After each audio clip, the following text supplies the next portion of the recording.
শুভ সকাল, কারণ তোমাদের দিদি সকাল সকাল তো ব্লগটা শুরু করেছে, সেই জন্য শুভ সকাল। তোমরা সকালবেলায় দেখছো না সন্ধ্যেবেলায় না রাত্রিবেলায় দেখছো আমি তো জানি না, কিন্তু যেহেতু আমি সকাল সকাল ভিডিওটা শুরু করেছি তাই তোমাদের সকলকে জানাই গুড মর্নিং। আর অনেক দিন যাবৎ ব্লগ দেওয়া হয়নি, তোমরা কি আমাকে মিস টিস করেছো নাকি? না না, তা কি আর করবে, আমাকে মিস করবে এমন মানুষ দুনিয়ায় নেই। মজা করছিলাম। যাই হোক, তো তোমাদের এই দিদির আমার এক টুকরো মহাকাশের এই চ্যানেলে যদি আজকে তোমরা কেউ নতুন ভিজিট করে থাকো তাহলে অবশ্যই কিন্তু চ্যানেলটিকে সাবস্ক্রাইব করো। আর তোমাদের সকলকে অনেক অনেক স্বাগত জানাচ্ছি। তো যাই হোক, আজকে জানো তো সকাল সকাল ব্লগটা শুরু করেছি। হ্যাঁ গো, এটাই আমার কাছে অনেক সকাল। উঠেছি কিন্তু অনেকটাই সকালে।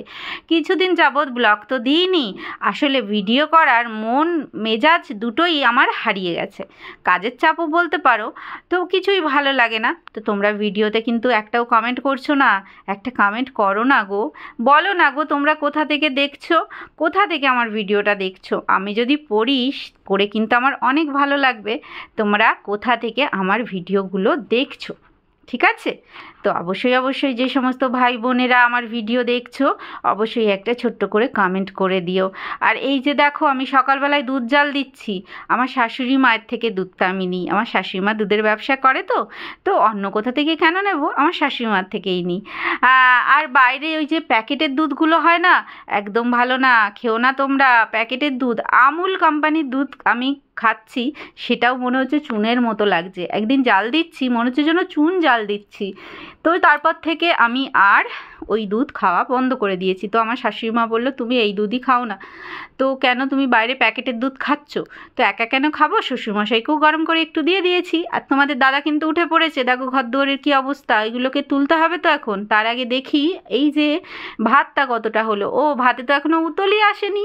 আর তার আগে ভাবছি যে আমি লেবু জলটা খেয়ে নিই, কারণ তোমাদের দাদা এসেই আমাকে তাড়া দেবে, চা হলো গো।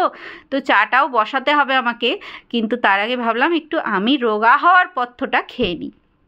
আসলে তোমরা জানো হয়তো আগের ব্লগগুলো দেখলে যে আমার সাথে একটা খারাপ মুহূর্ত ঘটে গেছিলো, খারাপ সময় আমার সাথে খারাপ সময়ের সাথে আমি পার করেছিলাম। তো কি হয়েছিল ব্লগ দেখলেই হয়তো বুঝে যাবে, যারা দেখোনি পেছনের ব্লগগুলো একটু দেখে নিও। তো ডক্টর বলেছে রোগা হতে হবে, একটু ওজনটা কমাও তুমি। ওজনটা হুট করে আমার বেড়ে গেছে। তো ওজনটা কমাবো যে কোনো রকম এক্সারসাইজ করতে পারছি না, কারণ আগের মতো না আর সেই শরীরের স্পিডটা নেই, থেমে গেছে যেন মনে হয়। তো একটু লেবু জল খাচ্ছি, ওই আর কি, যদি একটুখানি চর্বি কমাতে পারি। হচ্ছে তো না ছাতা কিছুই, তো ওই আর কি। তো ভাতে দেখো আমার উতল চলে এসছে। হ্যাঁ, তোমাদের সঙ্গে কিন্তু আমি বকর করছি, কিন্তু আমি এটা কিন্তু আউট ভয়েস দিচ্ছি, কারণ অ্যাট এ টাইম কথা বলার আমার পরিস্থিতি থাকে না। কারণ সকালবেলায় না বাড়ির পাশে ওই ভজন কীর্তন ঠাকুরের গান, এ গান সে গান, এইসব গান বাজে, তো সেই জন্য আমি কথাটা বলে তোমাদের সঙ্গে ভিডিও করতে পারি না, কপিরাইট দিয়ে দেবে না। সেই জন্য তো জ্বালা কি আমার একটা, জ্বালার থেকে যন্ত্রণা বেশি গো। তো যাই হোক, এই যে চলো আজকে ডিমের ঝোল হবে, আর তার সাথে কি হবে সেটাও আমি তোমাদের দেখাচ্ছি। তো ডিমটা কিন্তু আমি কুকারেই সেদ্ধ করি, আর এই টেকনিকটা আমার মায়ের থেকে শিখেছি গো। কুকারে ডিম দিয়ে কখনো সিটি দেবে না, হালকা শোষো করলে বন্ধ করে দেবে, দেখবে ডিম খুব সুন্দর সেদ্ধ হয়ে যায়, আর সেটা ঝটপটও হয়। আর হ্যাঁ, এই যে বেগুন দেখালাম, বেগুন পেঁয়াজ কাঁচা লঙ্কা কেটে রেখেছি, আর ওটা হচ্ছে মাছের তেল। আজকে বেগুন দিয়ে মাছের তেল ভাজবো, মানে তেল দিয়ে তেল বেগুনটা করব, আর হচ্ছে ওই ডিমের ঝোল করব। আজকে আর কিছু করব না। তোমাদের দাদা আবার বলছে যে হঠাৎ করে ডিউটি যাব না, সকাল থেকে বলছিল হ্যাঁ ডিউটি যাব, তারপরে হঠাৎ করে বলছে ডিউটি যাব না, কারণ ওর শরীরটা না ভালো নেই, গরম ঠান্ডা লেগে গেছে। তো গরম ঠান্ডা লেগে পুরো শরীরটার অবস্থা খারাপ হয়ে গেছে, জ্বর ভাব একটা, মাথা যন্ত্রণা ভাব একটা। আর এইটা যে কত অস্বস্তিকর একটা শরীর খারাপের মধ্যে পড়ে, সেটা যার হয় সেই জানে। সর্দি কাশি জ্বর তেমন বড় অসুখ না হলেও যার হয় সে জানে কতটা কষ্ট অস্বস্তি শরীরের মধ্যে হতে থাকে। এদিকে ঠান্ডা লেগে থাকবে, এদিকে যেন গরম। আর আকাশের অবস্থাটা দেখো, মেঘলা হয়ে আছে, কিন্তু আমি জানি না ক্যামেরাতে বোঝা যাচ্ছে কি না, বোঝা যাচ্ছে না অতটা, কিন্তু মেঘলা হয়ে আছে, রোদটা সেরকম নেই, গরম প্রচণ্ড, যেন আমার আর ভালো লাগছে না। আর আমার এই রান্নার জায়গাটায় না এত এত মানে গরম লাগে, এই কাজের এগুলো দিয়ে একটা বাইরের তাপ আসে, রান্নার একটা তাপ ওঠে, দেখতে খোলামেলা লাগলে হবে কি, গরমটা কিন্তু প্রচুর লাগে। তো মনে হচ্ছে ঝটপট রান্নাটা হলে বাবা বাঁচি আমি। তো এই যে ফাইনালি দেখো মাছের তেলটাকে ভাজছি, আর মাছের তেলটা হয়ে গেলে তারপরে আমি ডিমের ঝোলটা করব।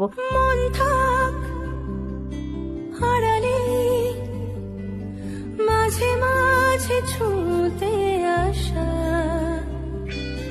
জানি হাত। আর এই দেখো আমার ডিমের ঝোল রেডি। তো বেশি ঝোল রাখিনি, অল্প অল্পই ঝোল রেখেছি। তো ডিমের ঝোলটাও আমার হয়ে গেল। আর তোমাদের সঙ্গে এখন আমি কথা বলছি, সকাল থেকে না কথা বলার মুডেও ছিলাম না। আর তোমরা জানো যে আশেপাশে গান বাজে, সেই জন্য কথাটা দিতে পারি না, কপিরাইট চলে আসবে বলে। তোমাদের দাদার আজকে শরীরটা ভালো নেই, সেজন্য আজকে কোথায় ডিউটি যেতে পারবে না। আর দেখি আমাকে তো একটু মায়ের কাছে যেতে হবে, কি করি। ঠিক আছে, তো চলো ডিমের ঝোলটাকে নামাই, তারপরে কি করি রেখে। গরম প্রচুর, আর ওই ঘরে ফ্যান চললে আমার এখানে রান্না করতে অসুবিধা হয়। ফ্যানটা কেন চালালে শুনি, খুব কাশি হয়েছে। খাবে গরম জল দেবো? আর হ্যাঁ দাঁড়াও দিচ্ছি। আজকে সত্যি তোমাদের দাদার শরীরটা খুব খারাপ। শরীরটা হঠাৎ করেই খারাপ করলো, হঠাৎ করেই তোমাদের দাদা এতটা অসুস্থ হয়ে পড়লো। সকাল থেকেও উঠে বলেছিল ডিউটি যাব, কিন্তু তারপরে ও এতটা অসুস্থতা ফিল করতে লাগলো যে আর আজকে আর ডিউটি যাওয়া হবে না। কারণ ও ডিউটি যেতে পারবে না, মাথাটা ঘুরছে, চোখগুলো জ্বালা করছে, কেমন লাগে গো ঠান্ডা গরম লাগলে, ঠিক সেরকমই ওর ফিল হচ্ছে। ও একদমই মাথাটা তুলতে পারছে না, মাথাটা প্রচণ্ড ভার হয়ে আছে।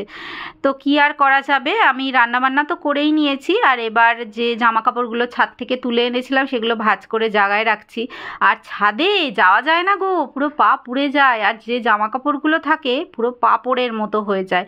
তো আমি ওই জন্য জামা কাপড় বেশিক্ষণ ছাদে এখন রাখি না, তুলে নিই। আর এদিকে ঠাকুরের জায়গাটা আমি পরিষ্কার করে নিচ্ছি। অন্যান্য দিন আমি ও বাড়ি যাই তো তোমাদের দাদার সাথে, তো ও কি করে স্নান করে ঠাকুরের জায়গা পরিষ্কার করে ও পুজো দিয়ে দেয়। তো আজকে যেহেতু ও এতটা অসুস্থ হয়ে পড়েছে, তো সেই জন্য আমি ভাবলাম যে ঠাকুরের জায়গাটা আমি পরিষ্কার করে ফেলি, তারপরে স্নান করে নেব, নিয়ে তারপরে পুজোটা দিয়ে দেবো। কি করছিস?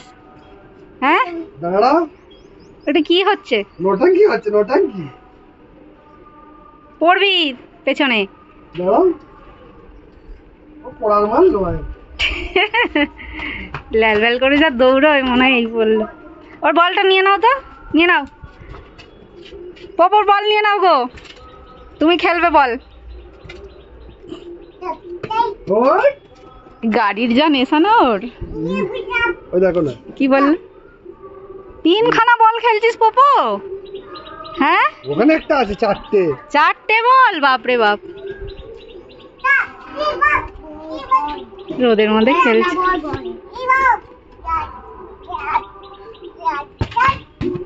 পপো এই ও কি আনন্দ।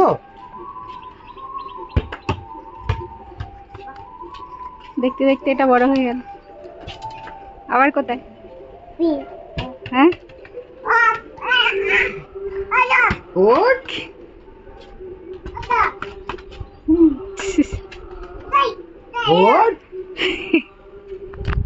হ্যালো ফ্রেন্ডস, আমি বাড়িতে এসেছি, তোমাদের দেখানোই হলো না আমি বাড়িতে এসেছি। কেন বলো তো, কেন এসেছি গো মা বাড়িতে? কত দেখো খাবার নিয়ে এসছে। না গো অত কত নয়, এই যে আমি যে তেল দিয়ে মাছের তেল দিয়ে বেগুন করেছি না, তো তাই এই দেখো একটু নিয়ে এসেছি। হ্যাঁ কেমন হয়েছে তেতো লাগবে কি জানি না, দেখো মায়ের জন্য কত খাবার নিয়ে এসেছি।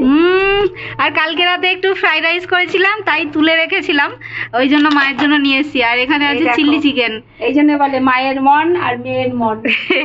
চিল্লি চিকেন আর ফ্রাইড রাইস তোলা ছিল, আর ওইটা করেছি, ওই জন্য মায়ের জন্য নিয়ে এলাম। আমি আর কি রান্না করবো বলো, আমি ডাল করেছি, আমি চাটনি করেছি,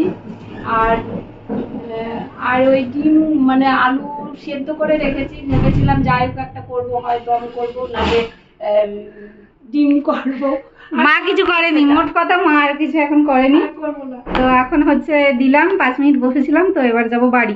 অ্যাকচুয়ালি আসার সময় যে আমি ক্যামেরা অন করবো, আমার এক হাতে ছিল মুড়ি, ওই যে ওই মুড়িটা, ওইটা আমি নিয়ে এসেছি। আমাদের ওখানে না, আমাদের ওখানে এই মুড়িটা বেশ ভালো, তো ওই জন্য মায়ের জন্য নিয়ে এলাম। এই মুড়িটা খেতে ভালো লাগে। বাটিগুলো আজকে থাক, ওগুলো থাক, এগুলো এখন আর তোমার এ করতে হবে না। এই যে আমি মুসুরির ডাল করেছি, চাটনি করেছি, আর কিছু এই যে মা আবার ডাল করেছে আর আমের চাটনি করেছে, এই করেছে। লেগে গেছে জানো তো, খাওয়ার প্রতি আর সেরকম একটা যে খাবো একটা সেই টানটা আর নেই।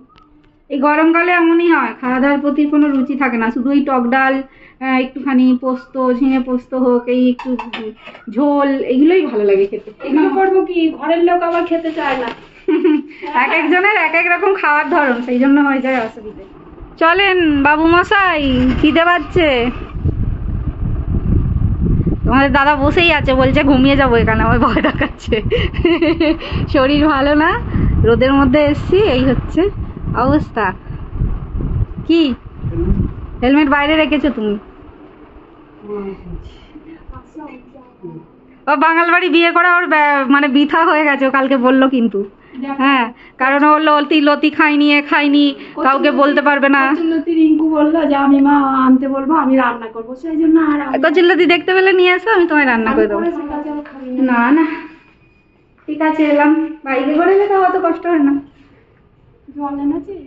না, ও ব্যাগটা রেখে এলাম, দাও তোমার ছোট ব্যাগটা, এটা সেটা আনি, ওই ফ্রিজের ওপর আছে মনে হয়।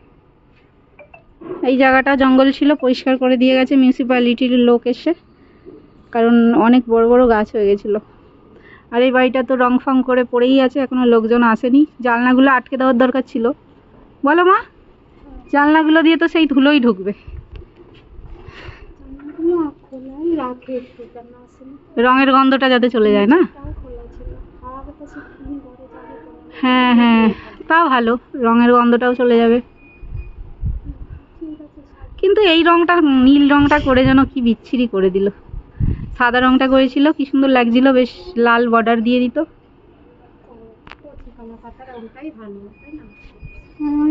আমাদের পাশের বাড়িটা সাদা রং করছে, নতুন বাড়ি করেছে ওপরে, সেজন্য মনে হচ্ছে চোখে লাগছে। আমাদের ঘর পর্যন্ত মানে ও ছাদের ওপর দাঁড়ালে যেন চমকাচ্ছে, আলো যাচ্ছিল ওই অবধি। চলো, কি দেখছো তুমি? কিছু নেওয়ার ইচ্ছা আছে এই জায়গাটা? ওই পাশের জায়গাটা আমার আরো ভালো লাগে। এরকম একটু জায়গা হলেই বাড়ি করো, করে ভাড়া দাও। তাও হবে না, ও আমার কিডনি দেখছে, হাতটা বেঁচে দাও। যেটা দুটো আছে সেটা দুটো খুলে নিয়ে বেচলে এটা মোটামুটি হয়ে যাবে। হ্যাঁ সেটাই।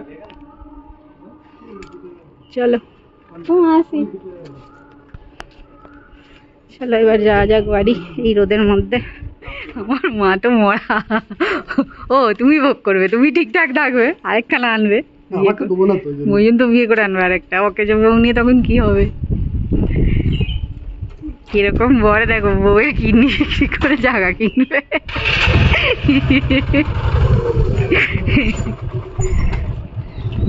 এই মাসের বাজার কিন্তু আমার হয়েই গেছে, মানে মাসকাবারি বাজার তোমাদের দাদা নিয়েই এসছে, কিন্তু কিছু টুকিটাকি জিনিস আছে ঘরের যেগুলো তোমাদের দাদা না এই স্মার্ট পয়েন্ট বলো বা এই মানে গ্রোসারির যে মলগুলো সেখান থেকেই নেয়। তো সেখান থেকে নিতেই চলে এলাম। তো চলো কি কি কেনাকাটা করি তো তোমরা দেখতে থাকো। আর এই সমস্ত মলেতেও কিন্তু ভিডিও করা অ্যালাউ নেই, কিন্তু তাও আমি করছি। তো কিছু করার নেই, লুকিয়ে লুকিয়েই করছি, তো তোমাদের সাথে শেয়ার করার জন্য। তো এখান থেকে কিছু জিনিস নেব, ওই ধরো তেল, তারপরে হচ্ছে ওই ঘর মোছার যে ফিনাইল বলো, এই ধরনের টুকিটাকি জিনিসগুলো, সেগুলো এখান থেকে আর কি কিনবো। তো এগুলো কিনে ঠিনে নিয়ে তারপরে যাব বাড়িতে, গিয়ে খাবো। প্রচণ্ড খিদে পেয়েছে জানো তো, সেই বেরিয়েছি তো, আজকে খুব খিদে পেয়েছে। 201 টাকা দাম নিবি? না, হিমবাজারে দাম কম, 100 টাকা করে পাওয়া যায়। ও নেবো না, 20 টাকা করে নেব। হ্যাঁ 20 টাকা করে, ওগুলো ফাইবার নয়, অন্য কিছু।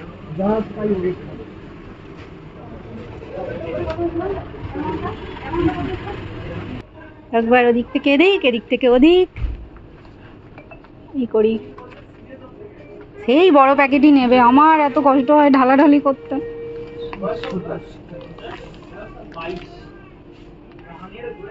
অ্যানালাইসিস করবে। বাড়ি এসে খেতে বসে গেছি।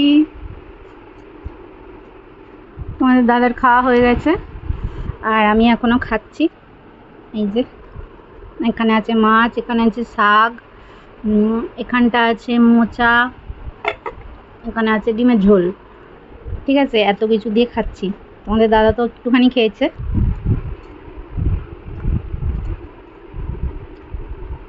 এত গরম আর ভাল লাগছে না, বাইরে বেরোলে খুব কষ্ট হয়।